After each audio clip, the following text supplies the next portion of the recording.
बल्दिया जुमा कराची से खबर आई कि जीएम खोकर, जिनको लोकल गवर्नमेंट बोर्ड की तरफ से वाज़ेह तौर पर अहकामात जारी करते हुए सीनियर डायरेक्टर एचआरएम तैनात किया था, लेकिन उसको लेने से इनकार कर दिया गया था। बल्दिया जुमा कराची वजारत बल्दियात को चित कर चुकी थी और उनके अहकामात की धज्जियां उड़ा रही थी। ताहम लोकल गवर्नमेंट बोर्ड ने बाकायदा एक दूसरी दफा ऑर्डर किया, लेकिन फिर भी बल्दिया जुमा कराची ने जीएम खोकर को महकमा एचआरएम में सीनियर डायरेक्टर की हैसियत से लेने से इनकार कर दिया था।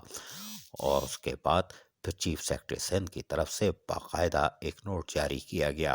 और उसमें वाज़ेह तौर पर कहा गया कि ऐसे अफसरान जिनको पोस्टिंग के लिए कहा जाता है उस पर अमल दरामद किया जाए।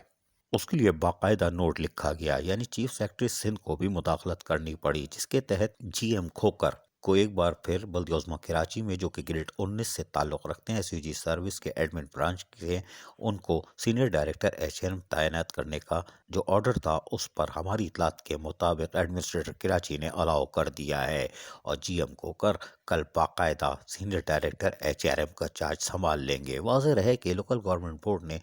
Senior director HRM Jameel Farooqui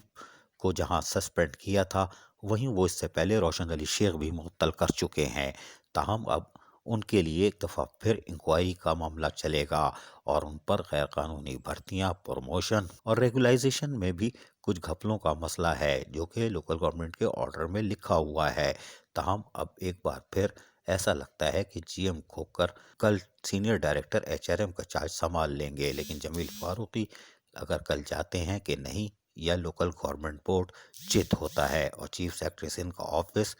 भी शर्मिंदा होता है, ये तो कल पता चल जाएगा। अजीज आरिफ, केबीएस बल्दियाती न्यूज़, कराची।